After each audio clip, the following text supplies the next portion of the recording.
You say I'm small, but you can't deny the law, 9-year-old Lily declares, her voice steady in a New Orleans courtroom packed with skeptical faces. This is no ordinary child. She's fighting a ruthless real estate giant to save her grandmother's home from an unjust debt. In a world where money and power often silence the truth, Lily's courage turns a dusty legal notebook into a weapon of justice. How does a little girl outsmart a corporate empire? What secrets will she uncover to shake the courtroom? Stick with us to find out. If this story of grit and heart inspires you, hit that subscribe button to catch our latest videos and share in the comments where you're watching from. Let's dive into Lily's fight for justice, a tale that proves no one is too young to change the world. The sun hung low over New Orleans, casting a golden haze across the Tremé neighborhood, where shotgun houses stood like sentinels of history, their faded colors whispering tales of resilience. The air buzzed with the chatter of neighbors and the distant wail of a saxophone. But for 9-year-old Lily Thompson, the world was the sweet scent of her grandmother's pralines cooling on a folding table. Clad in a yellow sundress, her braided pigtails bouncing, Lily darted between customers at the community bake sale, her laughter a bright thread in the morning's tapestry. "Get your pecan pies fresh from Grandma Ella's kitchen," she called, her voice ringing with pride. Funds were for their home, a buttery yellow house on Ursulines Avenue, where every creak of the floorboards held memories of her grandparents' love. Ella Thompson, 70, moved with the grace of someone who'd carried both joy and sorrow. Her silver hair was pulled into a neat bun, and her apron bore flory handprints, badges of her labor. For decades, she and her late husband, James, had poured their hearts into this house, raising a family under its tin roof. Now the neighborhood was changing. Gentrification loomed like a storm cloud, and whispers of developers circled. The bake sale was their stand against a rising tide, a desperate bid to cover property taxes that seemed to climb each year. Lily, oblivious to the weight on Ella's shoulders, handed a pie to Miss Clara from down the street, her smile as wide as the Mississippi. Inside the house, the kitchen clock ticked toward noon. Ella was boxing a batch of pralines when the mail carrier, Mr. Leroy, appeared at the screen door, his face unusually grim. "Morning, Ella," he said, handing her a stack of envelopes. One stood out, a crisp, official-looking letter with the seal of Sterling Group, a real estate corporation known for snapping up historic homes. Ella's hands trembled as she slid it open. Her eyes scanned the page and the color drained from her face. "No," she whispered, sinking into a chair. Lily, tying a ribbon around a pie box, froze. "Grandma, what's wrong?" Ella's voice was barely audible. "It's a tax lien, baby. They say we owe $22,000 in back taxes. If we don't pay in 30 days, they'll auction the house." Her words hung heavy, like damp laundry on a line. Lily's heart thudded. Auction? The house where she'd learned to ride a bike in the backyard, where Grandpa James had carved her initials into the porch railing. "They can't do that," she said, her small fists clenching. Ella shook her head, eyes glistening. "I've been paying the taxes, Lily. I don't understand how this happened. Maybe I should sell before we lose everything." The room felt smaller, the walls closing in. Lily's mind raced. Selling meant leaving the only home she'd known since her parents' divorce left her in Ella's care. It meant abandoning the garden where Ella taught her to plant marigolds, the living room where they danced to Ella's old jazz records. "We're not giving up, Grandma," Lily said, her voice fiercer than her 9 years should allow. She ran to the bookshelf, pulling down a dusty leather notebook, her grandfather's, filled with legal notes from his days helping neighbors with property disputes. Its pages smelled of ink and time, and Lily clutched it like a lifeline. As dusk painted the sky purple, a familiar figure appeared at the gate. Patricia Monroe, a retired law teacher and James's old friend. Her sharp eyes softened at the sight of Ella's distress. "I heard about the bake sale," Patricia said, settling into a porch chair. "But this letter—" "Ella, Sterling's been targeting folks like us for years. They push liens, scare people into selling cheap, then flip the land for condos." Lily, perched on the steps, listened intently. "You think they're lying?" she asked. Patricia nodded. "I've seen it before. Check their paperwork. James would have." That night, under the flicker of a kitchen lamp, Lily opened her grandfather's notebook. Its pages were a maze of legal terms, liens, foreclosures, due process, but also handwritten encouragements. Knowledge is your shield, James. Lily traced his words, her resolve hardening. Ella, still shaken, watched her granddaughter. "You're so much like him," she murmured. Lily looked up, eyes blazing. "Grandma, I won't let them take our home. This is where you and Grandpa built our family. I'm going to fight." The neighborhood slept, but Lily's heart was awake, pounding with purpose. Sterling Group thought they could bully an old woman and a little girl. They didn't know Lily Thompson, armed with a notebook and a love deeper than any lien. The battle for Ursuline's Avenue had begun, and a 9-year-old was ready to wage it. The neighborhood woke to the clatter of streetcars and the hum of morning life. But inside the yellow house on Ursuline's Avenue, a quiet war was brewing. 9-year-old Lily Thompson sat cross-legged on the kitchen floor, her grandfather's leather-bound notebook open before her like a treasure map. The tax lien from Sterling Group loomed over her and her grandmother Ella like a vulture circling. The court summons had arrived that morning, a stark white envelope that landed on the table with the weight of a guillotine. Its words were cold. Ella had 10 days to appear in court or lose the house by default. The community lawyer, a harried man with too many cases, had called an hour ago, his voice apologetic but firm. "Ella, I can't take on Sterling's legal team. They're sharks. I'm sorry." Ella's shoulders sagged, her hands twisting a dish towel as if wringing out her hope. Lily, however, was a spark in the gathering dark. Her braids swung as she looked up, her brown eyes fierce. "Grandma, we don't need him. We've got Grandpa's notebook, and we've got us." Ella managed a weak smile, but doubt shadowed her face. "Baby, this is grown folks' business. Sterling's got money, lawyers, power." Lily slid the notebook across the table, its pages worn but resolute. "Grandpa said the law's for everyone, not just the rich. We can fight, Grandma. I know we can." Her voice, small but unyielding, pierced Ella's despair. For a moment, the kitchen felt alive again, the air charged with possibility. That evening, as cicadas sang outside, Lily and Ella huddled under the kitchen's lone bulb. The summons lay between them, its legal jargon a labyrinth. Lily's pencil scratched furiously as Ella read aloud, her voice steadying with each sentence. "They claim we missed tax payments from 2021 to now," Ella said, frowning. "But I've got receipts in the attic." Lily's eyes lit up. "Let's find them, and let's check their papers. Miss Patricia said Sterling's tricky." Ella hesitated, then nodded, a flicker of her old fire returning. They climbed the creaky attic stairs, Lily clutching a flashlight. Dust motes danced in its beam as they unearthed a metal box filled with Ella's meticulous records. Yellowed receipts, stamped and dated, proof of every tax payment. Back at the table, Lily spread out Sterling's lien documents beside the receipts. Her brow furrowed as she noticed something odd. "Grandma, look at this," she said, pointing to the lien's footer. "It's supposed to have a county clerk's seal, right? Like Grandpa wrote in his notebook." She flipped to a page where James had sketched a sample seal, its intricate design unmistakable. The lien had no such mark, just a blank space where authenticity should have been. Ella's breath caught. "You're right, baby. This ain't right." Lily's heart raced. "And see this? The debts started showing up right after the city announced the rezoning plan for condos. Miss Patricia said Sterling's been eyeing our neighborhood." The discovery was a match struck in the dark, but they needed more. Patricia arrived the next day, her silver cane tapping a determined rhythm. She wore a crisp blazer, her teacher's instincts sharp as ever. "You're onto something, Lily," she said, peering at the lien through bifocals. "No seal means it's not enforceable unless they prove it in court, but you need to show the judge it's part of a pattern." She pulled a worn legal manual from her bag, its spine cracked from years of use. "James taught me to always verify records. Let's go to the county clerk's office tomorrow. Lily, you're coming. You need to see how this works." The clerk's office was a maze of fluorescent lights and paper stacks, but Lily navigated it with wide-eyed focus.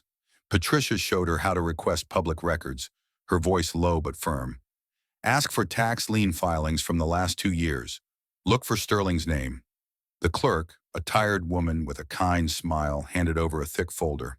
Back home, Lily and Patricia pored over the documents. 3 other neighbors had received similar liens, all uncertified, all tied to Sterling. They're targeting old folks, Lily whispered, anger tightening her voice. Patricia nodded, and betting no one fights back. But they didn't count on you. Nights became study sessions. Lily learned to highlight discrepancies, to phrase questions that cut through legalese. Patricia taught her the power of a well-placed pause, the way silence could make a judge listen. Ella, watching her granddaughter transform, felt a pride that eased her fear. One night, as rain pattered on the roof, Lily looked up from her notes. "Grandma," Grandpa said, "knowing the law means you can protect who you love. I'm learning for you." Ella's eyes shimmered. "You're my heart, Lily. Whatever happens, you're making him proud." By the week's end, Lily's small hands had crafted a plan.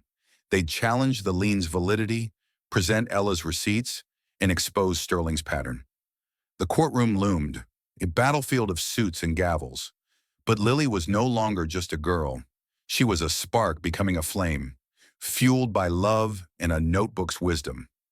Sterling thought they'd roll over. They were about to learn what a 9-year-old's courage could do. The courthouse loomed over New Orleans like a stone giant, its marble columns casting long shadows as Lily Thompson and her grandmother Ella approached. The morning air was thick with humidity, but Lily's heart raced with a fire no summer heat could match. At 9 years old, she wore her best blue dress, her braids neatly tied with white ribbons, and clutched her grandfather's leather notebook like a knight's shield. Ella, in a pressed lavender suit, walked with a quiet dignity, though her hands betrayed her nerves, twisting the strap of her purse. The Sterling Group's tax lien hung over them, a $22,000 noose threatening their home. Today was their first stand in court, and Lily was ready to wield the truth. Inside, the courtroom buzzed with the low hum of anticipation. The gallery was packed. Neighbors from Tremé, their faces etched with worry, had come to support Ella, knowing their own homes might be next. Sterling's legal team, led by Mr. Grayson, dominated the plaintiff's table. Grayson, a wiry man with slick-back hair and a shark smile, shuffled papers with the confidence of someone who'd never lost. His 3 associates, in tailored suits, whispered strategies, their pens glinting like daggers. Lily felt their eyes on her as she and Ella took their seats, a mix of amusement and disdain. To them, this was a formality, a stepping stone to condos and profits. Judge Eleanor Carter entered, her black robe sweeping the floor. Her silver hair was pulled into a tight bun, and her gaze was sharp, cutting through the room's tension. She was known for her fairness, but also her impatience with theatrics. "Case number 25374, Sterling Group versus Ella Thompson," she announced, her voice a gavel in itself. Grayson rose, his tone oily. "Your Honor, this is a straightforward matter. The defendant owes $22,000 in unpaid taxes. We request immediate foreclosure to settle the debt." Ella's breath hitched, and Lily squeezed her hand under the table, her small fingers steady. Ella stood, her voice soft but clear. "Your Honor, I don't have a lawyer, but I've got my granddaughter Lily. She's been helping me with the papers. May she speak for us?" A murmur rippled through the gallery. Grayson snorted, loud enough for all to hear. "This is absurd, Your Honor. A child. This is a courtroom, not a school play." The jury, 12 men and women, their expressions ranging from curiosity to skepticism, shifted in their seats. Judge Carter raised an eyebrow, her glasses glinting. "Mrs. Thompson, you're entitled to represent yourself. If your granddaughter has prepared evidence, she may assist as a supporter, but I expect order." Grayson's smirk faltered, sensing an unexpected hurdle. Lily rose, her notebook clasped to her chest. At 4 feet tall, she was dwarfed by the courtroom's grandeur, but her eyes burned with purpose. "Thank you, Your Honor," she said, her voice clear as a bell. She stepped to the podium, ignoring Grayson's scoff. "We're here to show that Sterling's lien isn't legal. We've got proof." The jury leaned forward, intrigued by this tiny figure challenging a corporate giant. Lily opened her notebook, its pages marked with her careful handwriting. "First, the lien doesn't have a county clerk's seal. Grandpa's notes say that's required by Louisiana law for it to be valid." She held up a photocopy of the lien, her small hand steady. "See here? There's no seal, just a blank spot. That means it's not enforceable. Grayson interrupted, his voice dripping with condescension. Your Honor, this is preposterous. A child's interpretation of law? We have certified documents. Lily didn't flinch. Certified by whom, sir? Not the county clerk. We checked. A juror, an older woman with a tight bun, scribbled a note. Her lips pursed. Judge Carter's eyes narrowed. Continue, Miss Thompson. Lily flipped to another page. Second, Grandma's tax records don't match Sterling's claims. She paid every year. Here are the receipts from 2021 to 2024, stamped by the county. She passed a neatly organized folder to the bailiff, who handed it to Carter. The judge's fingers traced the receipts, her expression unreadable. And third, Lily said, her voice gaining strength, 3 other neighbors got liens like this from Sterling, all without seals, all after the rezoning plan. That's not a mistake. That's a plan, the gallery murmured, and a man in the back clapped before catching himself. Grayson stood, his face reddening. Your Honor, this is speculative nonsense. The defendant is delinquent, and we have the right to foreclose. Lily turned to him, her gaze unflinching. Then why don't your papers follow the law, Mr. Grayson? Grandpa said the law's for everyone, not just people with fancy suits. A chuckle escaped a juror, quickly stifled. Carter banged her gavel. Enough. I've heard enough for now. The court will recess for 1 week to review these documents. Miss Thompson, ensure your evidence is submitted by tomorrow. She looked at Lily, a hint of respect in her eyes. This court values truth, not theatrics. As the gavel fell, Ella pulled Lily into a hug, her eyes wet. You were so brave, baby. The neighbors whispered excitedly, their hope rekindled. Grayson stormed out, muttering to his team, but Lily felt a surge of pride. She'd faced the giant and held her ground. The fight was far from over, but in that courtroom, a 9-year-old had planted a seed of doubt in Sterling's armor. The truth was her weapon, and she was just getting started. 9-year-old Lily Thompson sat at the kitchen table, her grandfather's leather notebook open, its pages a battlefield of ink and resolve.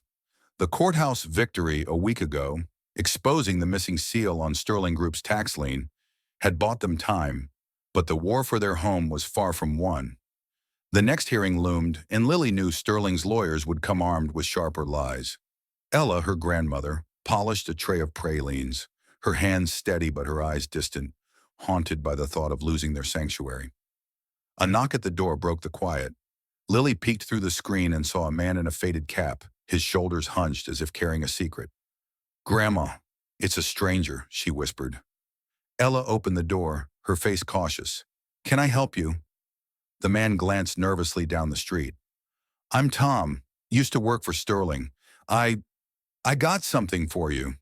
He slipped a folded note into Lily's hand, his voice low. They're dirty, ma'am, forging signatures to steal homes. I couldn't stay quiet anymore. Before Ella could respond, Tom vanished into the dusk, leaving Lily clutching the paper like a grenade. Back at the table, Lily unfolded the note. Tom's scrawl was shaky but damning. Sterling faked signatures on liens for old folks in Tremé. Check the docs. They're not real. Lily's pulse quickened. Grandma, this is it. Proof they're lying. Ella's eyes widened, but fear lingered. Baby, if this is true, they'll fight harder. They've got power. Lily shook her head, her braids swinging. We've got the truth. That's stronger. She opened her grandfather's notebook to a page on evidence, where James had written, The law sees what's real, not what's loud. That night, Patricia Monroe arrived, her silver cane tapping with purpose. The retired law teacher's sharp mind was Lily's secret weapon. Show me the note, Patricia said, settling into a chair.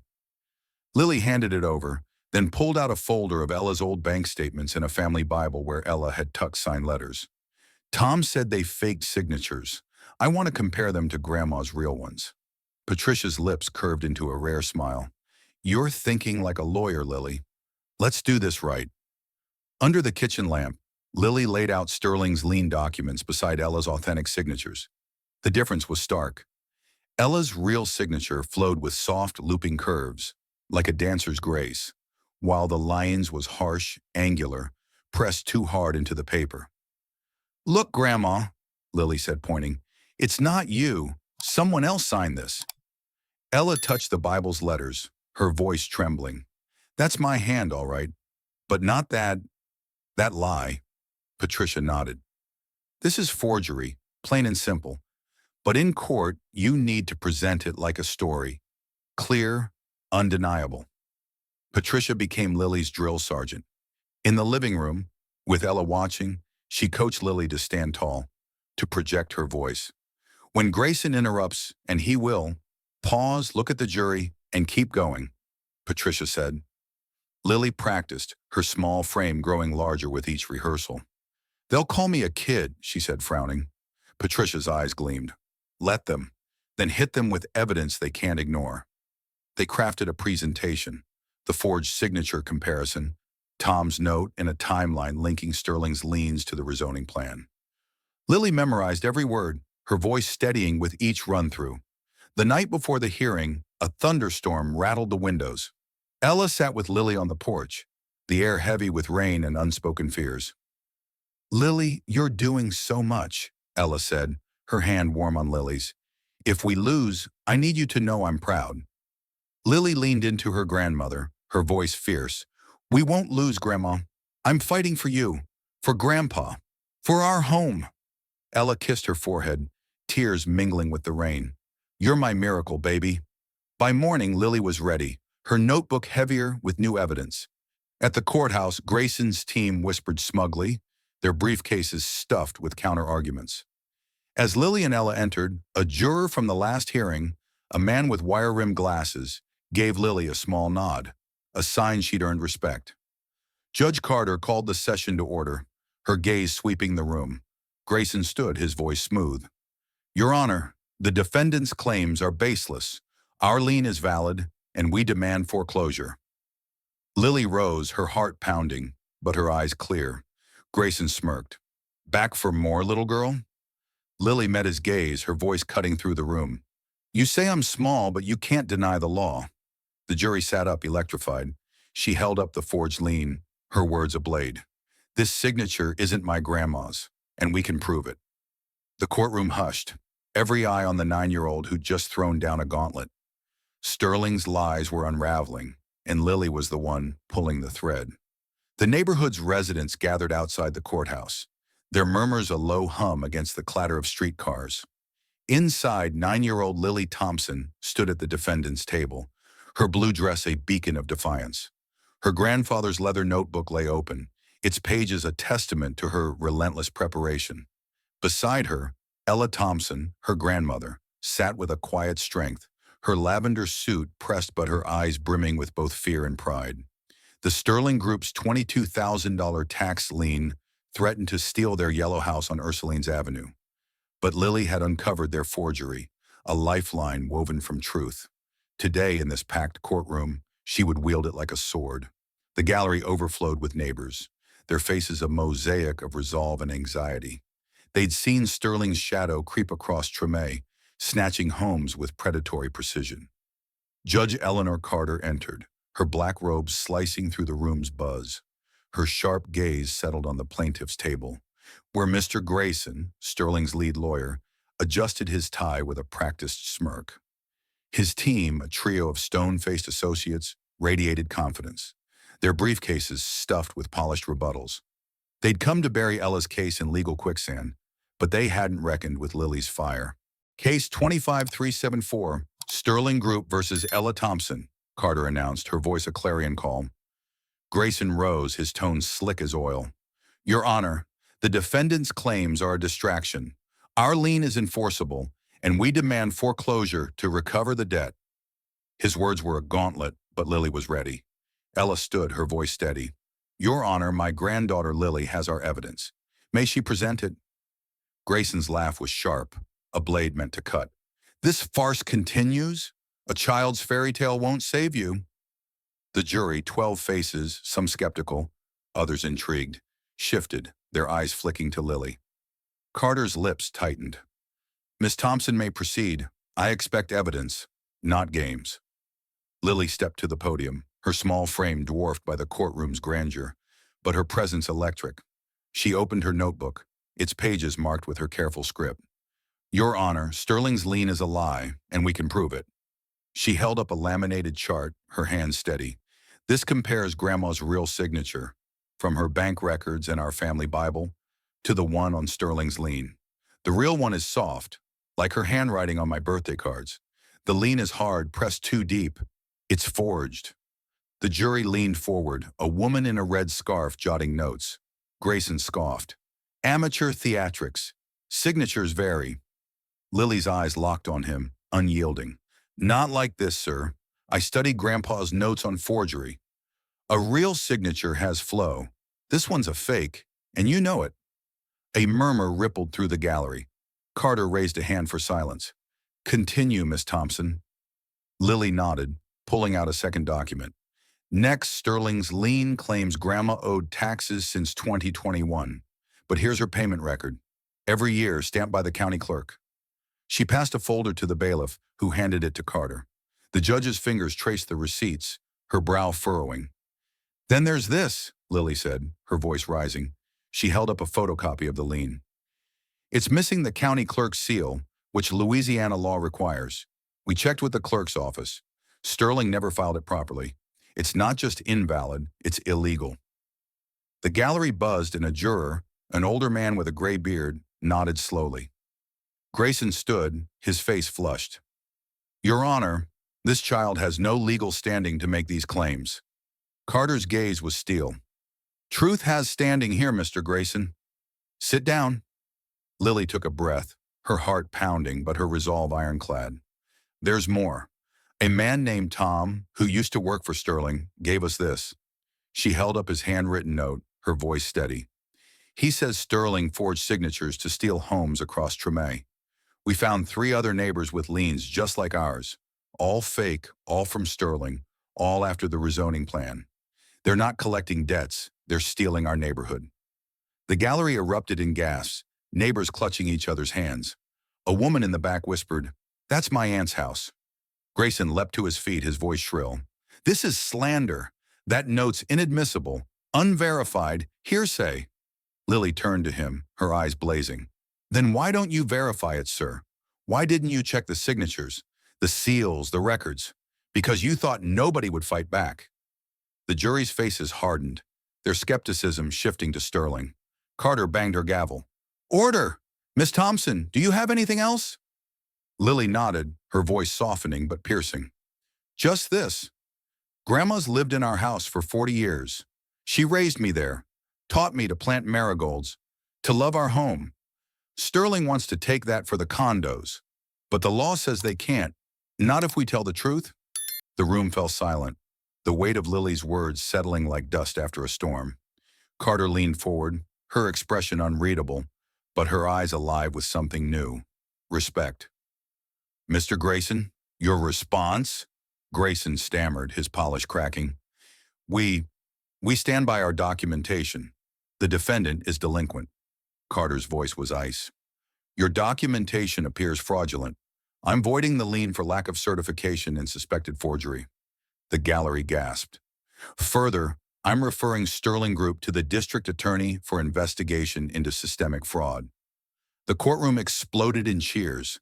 Neighbors leapt to their feet, clapping and shouting.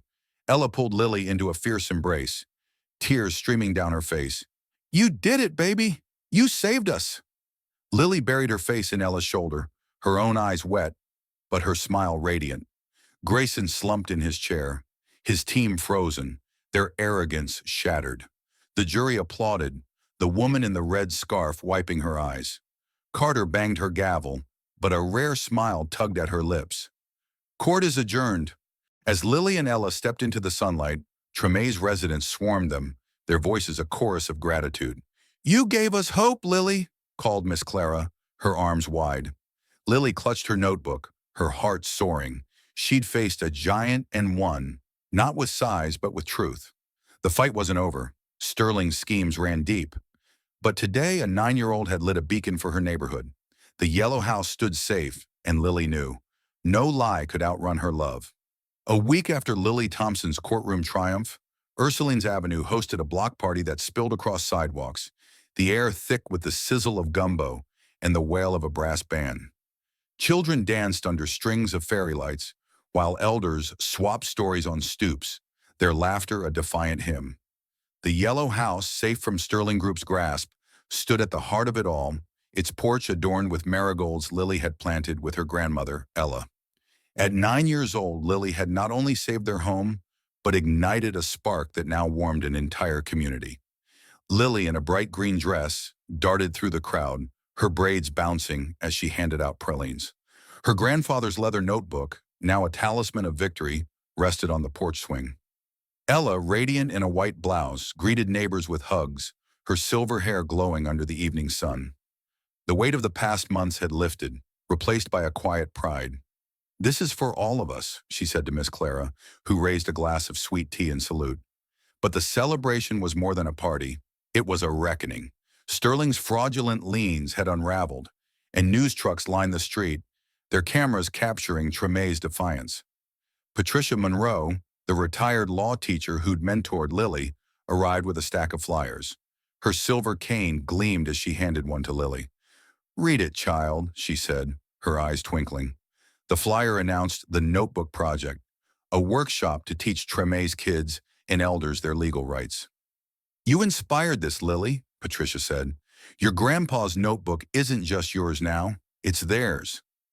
Lily's chest swelled, but she shook her head. "It's for Grandma, too. She never gave up." Ella, overhearing, pulled Lily close. "You gave me my fight back, baby." As dust settled, the band struck up a second-line rhythm, and the crowd formed a joyous parade. Lily led a group of children to the community center, where a chalkboard bore the words, "Know your rights." She stood before them, her voice clear. "My grandpa said the law's like a shield. It protects you if you know how to use it." She opened the notebook, reading a line James had written. "No one can take your home if you stand tall." A girl in pigtails raised her hand. "Can I learn like you?" Lily grinned. "That's why we're here." Beyond the party, Ella's victory rippled. The city council, stirred by the scandal, invited her to join a housing oversight board. "We need your heart, Ella," the mayor had said. She accepted, vowing to guard Tremé from predators like Sterling. The DA's investigation into the company deepened, uncovering forged liens across New Orleans. Neighbors who'd faced similar threats now lined up at the clerk's office, their records in hand, inspired by a 9-year-old's courage. "Lily showed us we can fight," said Mr. Leroy, the mail carrier, his voice thick with gratitude. On the porch, as stars pierced the sky, Lily and Ella sat together, the notebook between them.